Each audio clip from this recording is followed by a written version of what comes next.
On a quiet winter afternoon in Chicago, the streets of Auburn Gresham looked almost peaceful. It was the kind of ordinary day that passes without anyone noticing. Cars moved slowly along residential blocks. Neighbors stepped outside their homes. A few children could be heard playing somewhere down the street. Nothing seemed out of place. Nothing suggested that in just a few moments, this calm neighborhood would become the scene of a violent ambush that would shock the entire city. Shortly after 1:20 p.m., a white sedan moved slowly along the 7,900 block of South May Street on Chicago's South Side. Inside the vehicle sat 3 people. In the front passenger seat was 26-year-old Gabryel Ayers. To friends and family, Gabryel was known as someone full of energy and warmth.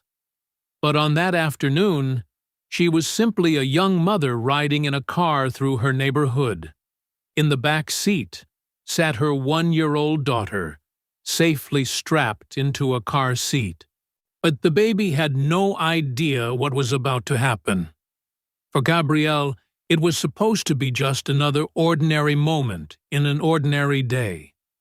But somewhere nearby, other people were already moving into position. According to investigators, multiple gunmen were waiting. What happened next unfolded with terrifying speed. Witnesses later told police they saw several men approach the vehicle. Then, suddenly, the sound of gunfire shattered the quiet street. Not 1 or 2 shots, but a rapid explosion of gunfire that seemed endless. Residents nearby said it sounded like fireworks going off in the middle of the afternoon. But this wasn't fireworks. This was an ambush. Bullets tore into the car. Glass shattered instantly. Metal panels were ripped apart by the force of repeated gunshots. Investigators would later recover more than 50 shell casings scattered across the street. That number alone told detectives something chilling. This wasn't a random act. This was a sustained attack. Inside the vehicle, chaos erupted. Gabryel Ayers was struck by multiple bullets. The man sitting beside her was also hit. The car began to roll forward uncontrollably as the gunfire continued. Then suddenly, the vehicle slammed into another car nearby. The crash brought the shooting to a sudden halt. And just as quickly as they appeared, the gunmen were gone. They fled the scene, disappearing into the neighborhood. Behind them, they left a vehicle riddled with bullet holes. And inside that car, a young mother fighting for her life. Emergency crews rushed to the scene. Paramedics worked desperately to save the victims. Gabryel Ayers was transported to a nearby hospital. Doctors tried everything they could, but the injuries were too severe. Not long after the shooting, Gabryel Ayers was pronounced dead. She was 26 years old, but the most shocking discovery came moments later. When first responders checked the back seat of the bullet-ridden car, they found something that stunned everyone. Gabryel's baby daughter was still there, still strapped safely in her car seat. More than 50 bullets had been fired into that vehicle, yet somehow the child had not been struck. It was a miracle in the middle of unimaginable violence. But the tragedy of that afternoon left investigators with a disturbing set of questions. Who were the gunmen who unleashed such overwhelming firepower? Who were they targeting? And perhaps the most haunting question of all: did the attackers know that a baby was inside the car when they pulled the trigger? The killing of Gabryel Ayers would send shockwaves through the Auburn Gresham community. It would spark vigils, It would trigger calls for justice, and it would leave a young child growing up without the mother who loved her. But to understand how this tragedy unfolded, we first have to understand who Gabryel Ayers was before that terrible afternoon. Because behind every headline, behind every crime statistic, there is a real person whose life mattered. And Gabryel Ayers was far more than a victim. She was a daughter, a friend, and above all else, a mother. Before the police tape, before the flashing lights of emergency vehicles, before her name appeared in news headlines across Chicago, Gabryel Ayers was simply living her life. To the people who knew her best, she wasn't a statistic. She wasn't a case number. She was a daughter, a friend, and most importantly, a mother whose entire world revolved around one small child. Gabryel Ayers was just 26 years old. She was still at an age when many people are figuring out who they want to be and where life might take them. But one thing had already changed everything for her: motherhood. Those closest to Gabryel say becoming a mother transformed her life. The moment her daughter was born, she took the role seriously. Family members later described her as protective, attentive, and deeply committed to her child. Like many young parents, she had dreams about the future, not just for herself, but for her daughter. Friends say Gabryel talked often about wanting to build a better life. She wanted stability, she wanted safety, and she wanted opportunities for her child that she hoped would open doors later in life. Raising a child in a major city like Chicago can be both rewarding and challenging. Communities across the city are filled with families who are doing their best to create stable lives, despite the difficulties around them. And in neighborhoods like Auburn, Gresham on Chicago's South Side, those challenges can be even more visible. Residents there know the sound of sirens. They know what it feels like when helicopters circle overhead at night. And many families have experienced the pain of losing someone to violence. But despite those realities, life continues. Parents wake up early for work. Children go to school. Families celebrate birthdays, holidays, and milestones together. Gabryel Ayers was part of that everyday life. Friends describe her as someone who enjoyed being around people she cared about. She liked music. She liked spending time with friends and family. And she had a personality that could easily brighten a room. People who knew her say she had a lively presence, the kind of person who laughed easily and enjoyed simple moments with the people around her. But if there was one thing everyone noticed about Gabryel, it was how much she loved her daughter. That bond was clear to anyone who spent time with her. Friends recall that Gabryel often talked about the small things her baby was learning as she grew. First words, first steps, the tiny milestones that every parent treasures. She took photos of her daughter often. Like many parents today, she wanted to capture those fleeting moments before they disappeared. Because babies grow quickly, and those early months pass faster than most parents expect. To Gabryel, every one of those moments mattered. Her daughter was not just part of her life, she was the center of it. Family members say Gabryel constantly looked for ways to make sure her child felt loved and protected. She was the type of mother who paid attention to details, making sure the baby had everything she needed, making sure she was safe, making sure she was cared for. And like many young mothers, Gabryel also relied on her family support system: grandparents, siblings, relatives. In many communities, raising a child is not something a parent does alone, and it becomes a shared responsibility among family members who all want to help.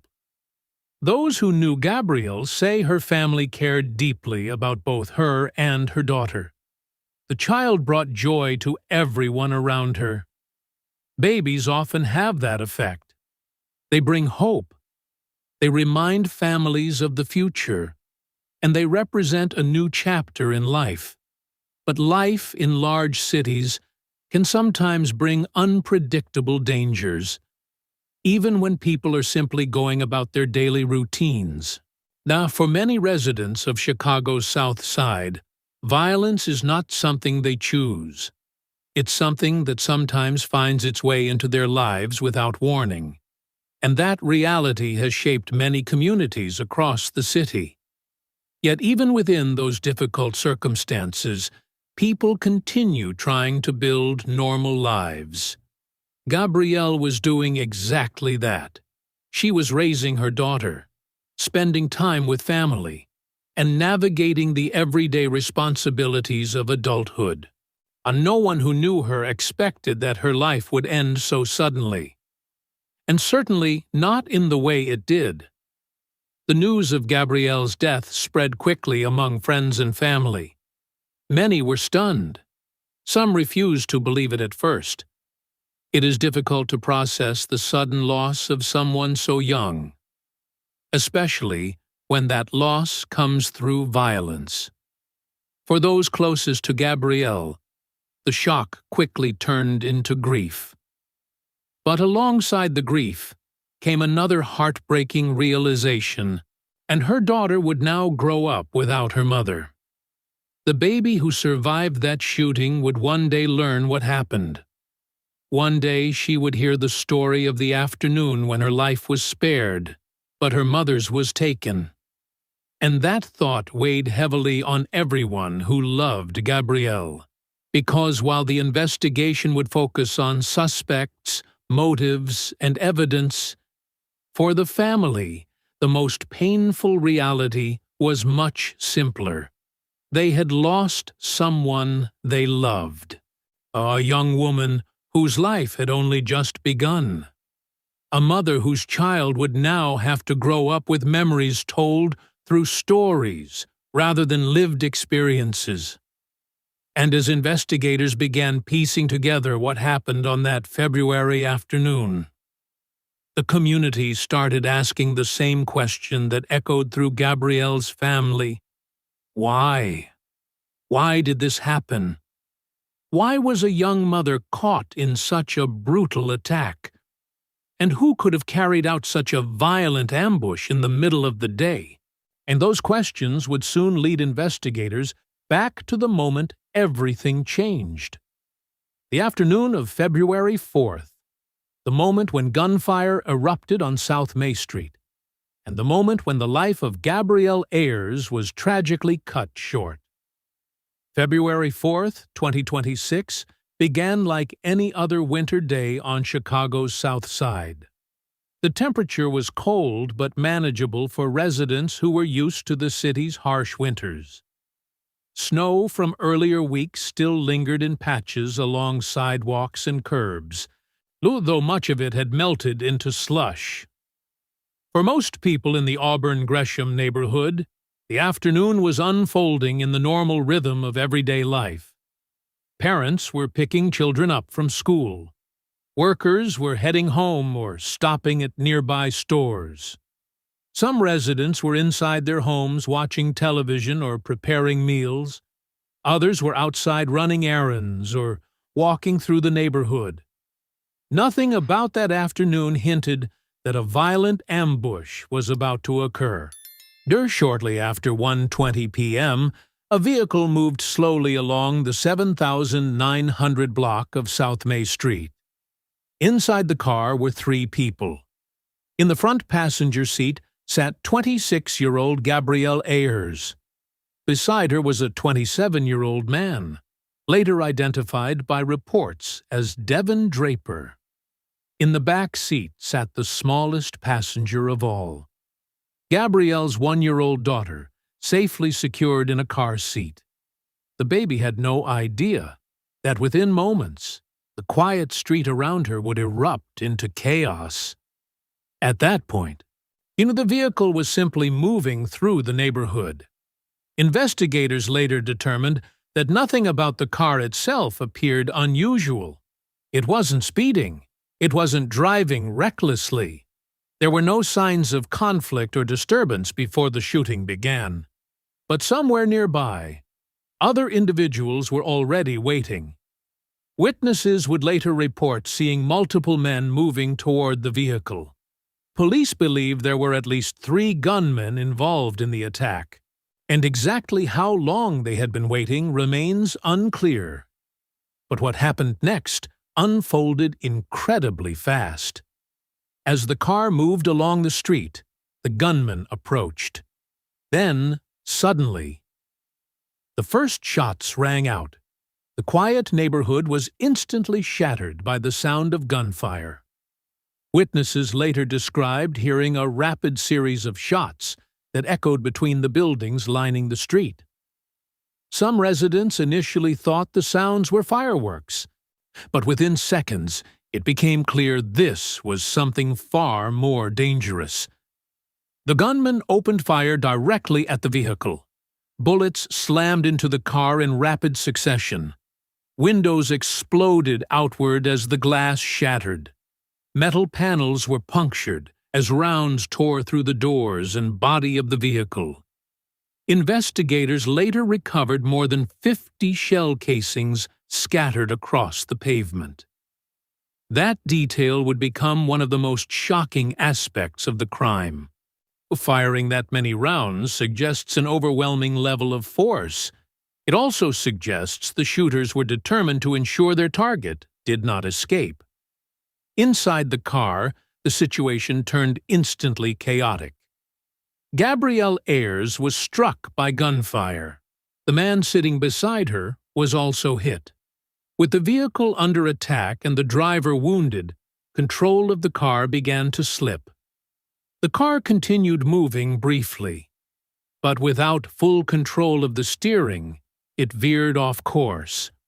Within moments, the vehicle crashed into another car nearby. The collision brought the vehicle to a sudden stop, but the attack had already caused devastating damage. Witnesses nearby described the terrifying moments as the gunfire continued. Some people ran inside their homes for safety. Others dropped to the ground. The sound of gunshots echoing through residential streets created immediate panic. But just as suddenly as it began, the shooting ended. The attackers fled the scene. Witnesses reported seeing the gunmen run away, disappearing from the immediate area. Some reports suggested a vehicle may have been waiting nearby to help them escape. By the time police were called and emergency responders arrived, the shooters were gone. What they left behind was a scene of devastation. The vehicle involved in the attack was riddled with bullet holes. The windshield had been shattered. Glass covered parts of the roadway.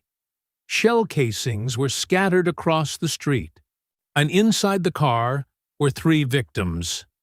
Emergency crews immediately began providing medical assistance. Gabryel Ayers had suffered multiple gunshot wounds. Paramedics worked quickly to stabilize her before transporting her to a nearby hospital. She was rushed to Little Company of Mary Hospital, where doctors attempted emergency treatment. Despite those efforts, the injuries were too severe. Gabryel Ayers was pronounced dead. She was only 26 years old. The man who had been inside the vehicle with her also suffered gunshot wounds. He was transported to Christ Medical Center in Oak Lawn. Doctors treated him for his injuries, and he was later reported to be in stable condition. But the most remarkable discovery happened moments after first responders arrived at the scene. When police and paramedics checked the back seat of the bullet-riddled car, they saw the child. Gabryel's baby daughter was still strapped into her car seat, and more than 50 bullets had been fired at the vehicle. Yet somehow, the child had not been struck. Emergency responders carefully removed the baby from the car and checked her for injuries. Miraculously, she appeared physically unharmed. Doctors later confirmed that she had not suffered any gunshot wounds. For investigators and paramedics alike, the child's survival seemed almost unbelievable. In a vehicle that had been hit repeatedly by gunfire, the baby had escaped physical harm. But the trauma of that moment would forever be part of her story. As police secured the crime scene, detectives began collecting evidence. Investigators carefully documented the location of shell casings. They photographed the vehicle and surrounding area. They began speaking with witnesses who had seen the shooting unfold.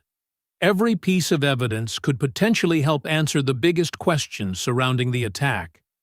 Who did this? And why? And the sheer number of bullets fired suggested this was not random violence. This appeared to be a targeted ambush, but determining exactly who the intended target was would take time. Detectives began working quickly to piece together the sequence of events that led to the shooting. They reviewed nearby surveillance cameras. They interviewed witnesses who had seen the attackers. They examined ballistic evidence to determine how many weapons were used. Meanwhile, news of the shooting spread quickly through the Auburn Gresham community. Residents who had heard the gunfire began learning the tragic details. A young mother had been killed, and her baby had been sitting in the back seat when the shooting happened. For many people in the neighborhood, that detail made the tragedy even more disturbing. Violence in cities can sometimes feel distant until it touches the lives of families and children. But the thought that a baby had been inside the car during such a violent attack shocked many residents. By the evening of that same day, police tape still surrounded parts of South May Street. Detectives continued documenting evidence long after the gunfire had stopped. But while investigators worked through the physical evidence, another painful reality was beginning to sink in. A child had lost her mother, and a family was about to face a grief that no one is ever prepared for. The investigation was only beginning, and detectives still had many unanswered questions. Who were the gunmen? What led them to carry out such a violent ambush? And could the police find them before they disappeared completely? Those answers would depend on the next stage of the investigation, because now detectives would begin focusing on the people who might have been responsible. When detectives arrived at the crime scene on South May Street, one detail stood out immediately: the sheer number of bullets. Investigators carefully collected evidence scattered across the roadway and sidewalks. One by one, they picked up shell casings left behind by the shooters. When the count was finished, the number was staggering. More than 50 shell casings had been recovered.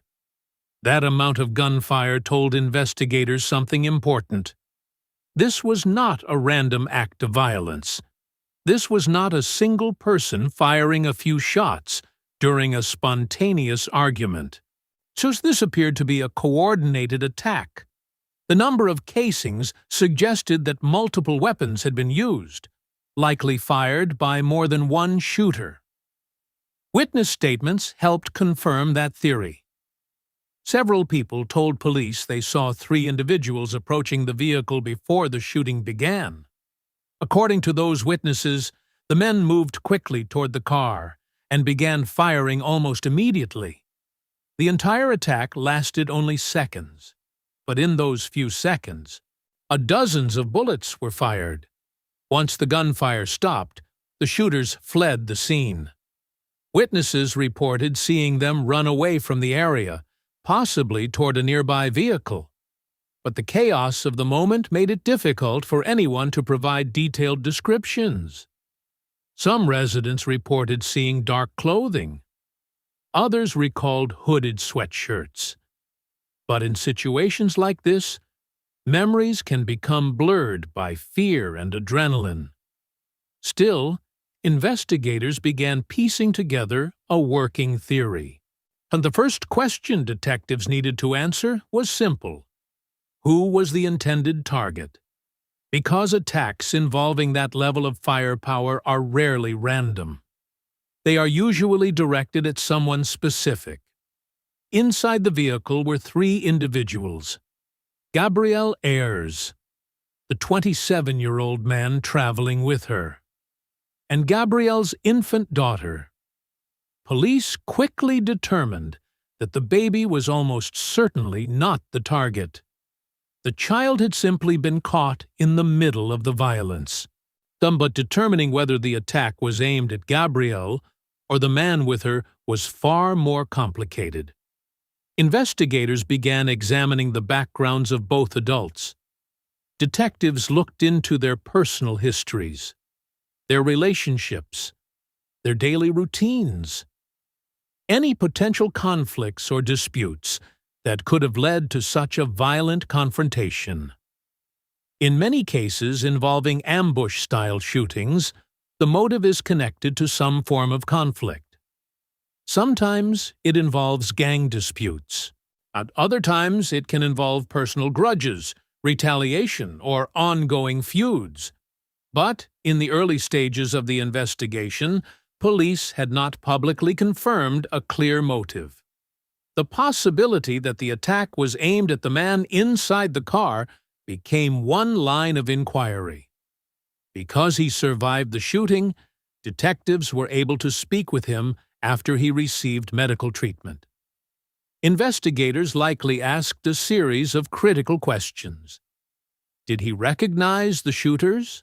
Had he received threats before the attack? Did he have conflicts with anyone who might want to harm him? These types of questions are standard during homicide investigations, but the answers are not always straightforward. Sometimes victims and witnesses genuinely do not know why they were targeted. Other times, they may be reluctant to share information out of fear. Meanwhile, detectives also examined the physical evidence from the scene. The ballistics testing would be used to determine how many firearms were involved. Each gun leaves a unique pattern on shell casings and bullets.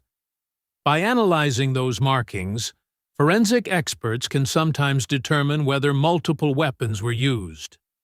Ballistics can also help investigators link shootings together. If the same firearm has been used in previous crimes, it may already be part of a national database. And that database allows investigators to compare ballistic evidence from different crime scenes. In some cases, this has helped police identify suspects involved in multiple shootings. Another key part of the investigation involved surveillance cameras. In modern cities, cameras are almost everywhere: homes, businesses, traffic lights, parking lots. Investigators immediately began reviewing footage from nearby cameras. Would they hope to capture images of the suspects either approaching the scene or fleeing afterward? Even a few seconds of footage can provide important clues. A vehicle license plate, a distinctive jacket, a recognizable face, anything that might help identify the people responsible. But solving crimes like this is rarely simple. Shooters who plan ambush attacks often take steps to avoid identification. They may cover their faces. They may use stolen vehicles. And they may disappear quickly into nearby neighborhoods. All of those factors can make investigations extremely challenging. As detectives continued working the case, another disturbing detail continued to weigh heavily on everyone involved: the presence of a baby. Anyone looking at the bullet-riddled vehicle could see how dangerous the attack had been. More than 50 rounds fired, multiple bullets striking the car. Yet somehow, the infant in the back seat had survived. For investigators, that raised an uncomfortable question. Did the shooters know the baby was there, or did they simply not care? Either possibility was deeply troubling, because firing that many bullets into a vehicle with a child inside suggests a level of disregard for human life that shocked even seasoned detectives. As news of the shooting spread through Chicago, residents began reacting with anger and grief. For many people, the most painful part of the story was the image of the baby in the back seat. A child too young to understand what had happened. A child who would now grow up without her mother.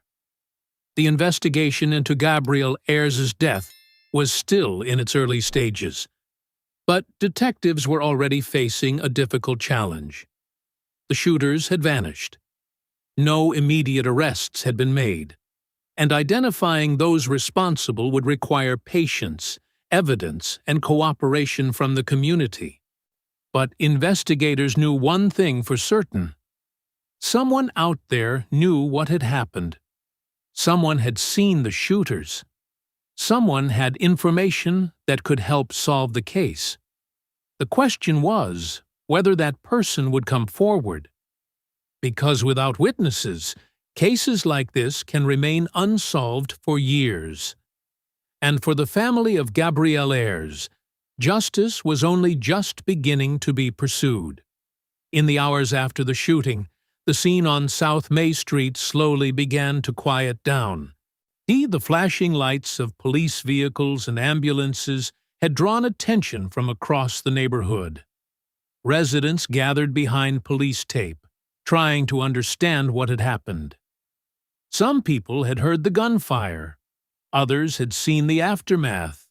But many were still struggling to process the news that a young mother had been killed in the middle of the afternoon. As investigators worked through the night collecting evidence, the story quickly began spreading throughout Chicago. Local news outlets reported the shocking details. A 26-year-old woman had been shot and killed. Her infant daughter had been sitting in the back seat during the attack, and somehow, miraculously, the child had survived. That detail alone captured the attention of people across the city. Because while gun violence sadly occurs too often in major cities, seeing the image of a baby sitting in a car as dozens of bullets were fired into the vehicle was something many residents found difficult to comprehend. By the following morning, the Auburn Gresham community was already beginning to respond. Neighbors who lived near the shooting site began leaving flowers and candles along the sidewalk. A small memorial started forming near the location where the car had been struck by gunfire.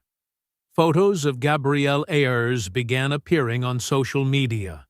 Our friends and family members shared messages remembering her life. Many people described her as a loving mother who cared deeply about her daughter. Others posted pictures of the two together. Images showing the simple moments of their life as a family. Those photos added a painful layer to the tragedy. Because behind the headlines and police reports, there was a real person whose life had been cut short, and a child who would now grow up without her. Within a couple of days, community leaders began organizing a vigil to honor Gabryel's memory. The gathering took place near the site of the shooting. Hundreds of people attended. Friends, family members, neighbors, community activists. They came together carrying candles, photos, and signs calling for justice. Among those present was longtime Chicago anti-violence activist Pastor Michael Pfleger, a figure known throughout the city for his work addressing gun violence. Standing before the crowd, he spoke about the pain the community was feeling, but he also spoke about something else: accountability. Pfleger emphasized that someone out there knew who was responsible for the attack, and that information, he said, needed to come forward. During the vigil, community leaders made a major announcement.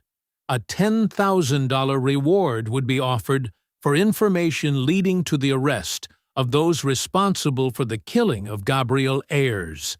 Rewards like this are often used during investigations where police believe witnesses may have valuable information but are hesitant to speak. Fear can play a powerful role in communities affected by violence. Some people worry about retaliation. Others simply do not want to become involved in criminal cases.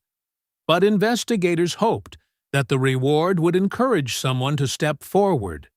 Because in many cases like this, the key to solving the crime already exists somewhere in the community. Someone may have seen the suspects running away. Someone may recognize the individuals involved. Someone may know details that have not yet reached investigators. And sometimes, all it takes is a single tip to break a case wide open. Meanwhile, detectives from the Chicago Police Department continued working the investigation. They reviewed hours of surveillance footage collected from nearby homes and businesses. The modern neighborhoods often contain dozens of cameras, each capturing small pieces of activity throughout the day. Investigators hoped that somewhere within that footage, the suspects had been captured. Even a brief glimpse of a vehicle or a distinctive article of clothing could help identify those responsible. Ballistics experts also began examining the shell casings recovered from the scene. Each casing would be tested to determine which firearms had been used. The goal was to identify how many weapons were involved and whether any of those weapons had been used in previous crimes. Ballistics databases allow investigators to compare evidence from thousands of shootings across the country. If a gun used in the attack had been involved in another crime, the system might reveal that connection. That type of evidence has helped solve numerous homicide cases in recent years. But while forensic experts worked in labs and detectives reviewed evidence, the emotional impact of the shooting continued spreading throughout the community. For Gabryel's family, the grief was overwhelming. They had lost someone they loved. A daughter, a sister, a friend. But perhaps the most heartbreaking reality was the child left behind. The baby who had been sitting in the back seat during the attack. The baby who had survived a storm of bullets. For many people in the community, that detail remained the most haunting part of the entire case. More than 50 rounds had been fired into that car. And somehow, the child had escaped physical harm. It felt like a miracle. But it was a miracle surrounded by tragedy.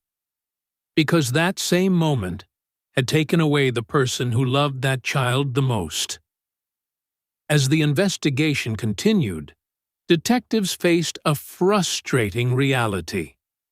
Despite the evidence collected, despite witness statements, despite the reward offered, no arrests had yet been made. The shooters were still out there, and the longer they remained unidentified, the harder it could become to track them down. Still, investigators refused to give up.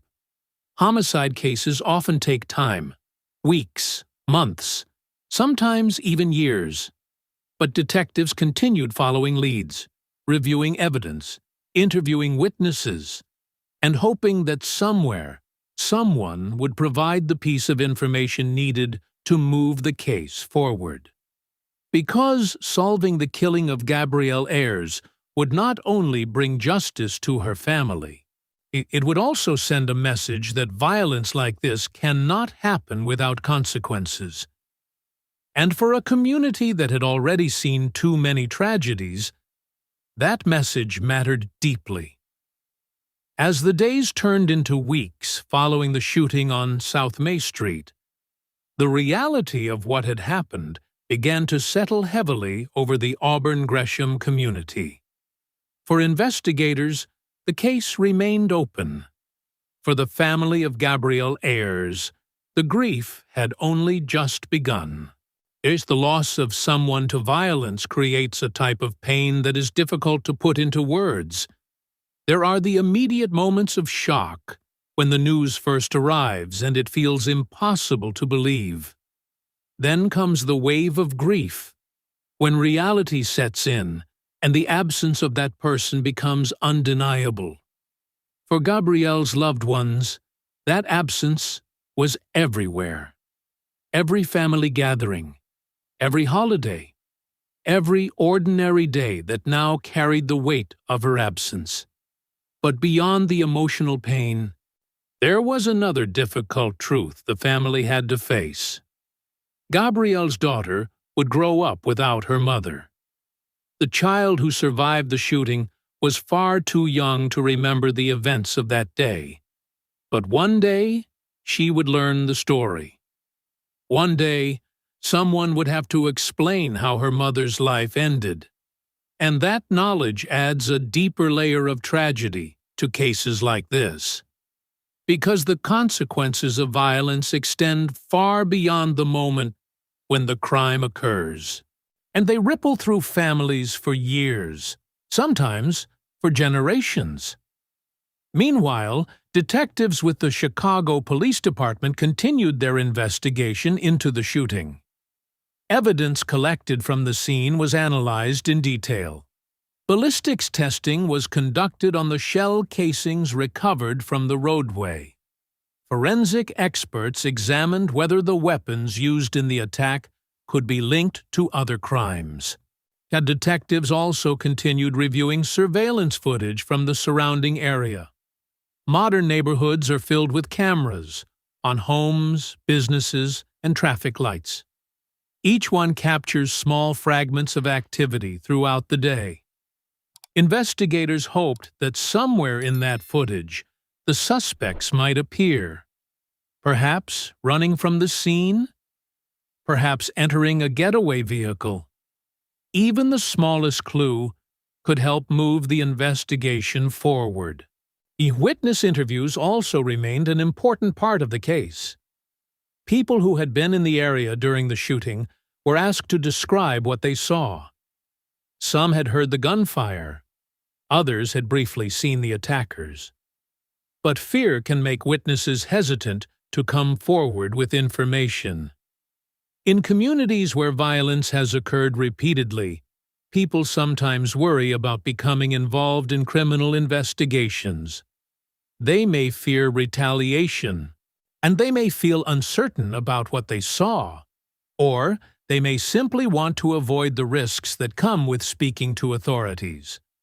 That is one reason why community leaders emphasize the importance of cooperation.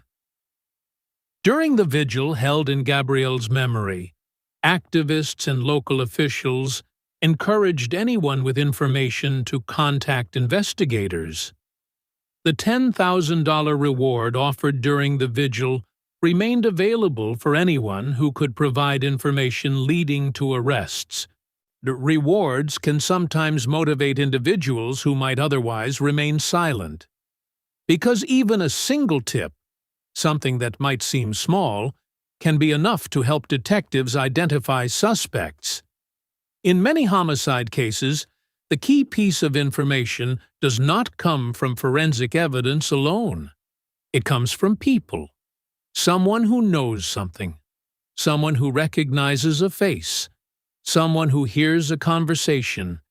and decides that the truth needs to be told. But as the investigation continued, one painful reality remained. No arrests had yet been announced. The individuals responsible for the shooting of Gabryel Ayers had not been publicly identified. And for her family, that meant the search for justice was still ongoing. In communities across Chicago, tragedies like this have become part of a larger conversation about gun violence. For decades, the city has struggled with the challenge of preventing shootings, while also addressing the deeper issues that contribute to violence, of poverty, limited opportunities, cycles of retaliation between groups. All of these factors can play a role in the complex problem that many urban communities face. But while those larger discussions continue, the families affected by violence often focus on something more immediate: accountability. The people who loved Gabryel Ayers want answers. They want to know who carried out the attack. They want to know why it happened. And most of all, they want those responsible to face justice. Because behind every unsolved case is a family waiting for closure, waiting for the moment when investigators knock on the door with news that the suspects have been identified, waiting for the moment when the legal process begins, and waiting for the moment when they can finally feel that justice has been served. For the Auburn Gresham community, the killing of Gabryel Ayers became another painful reminder of how quickly violence can shatter lives. A normal afternoon, a mother riding in a car, a baby sitting safely in the back seat, and within seconds, everything changed. But even in the face of tragedy, communities often find strength in coming together. The vigil held in Gabryel's memory brought neighbors together in support of her family.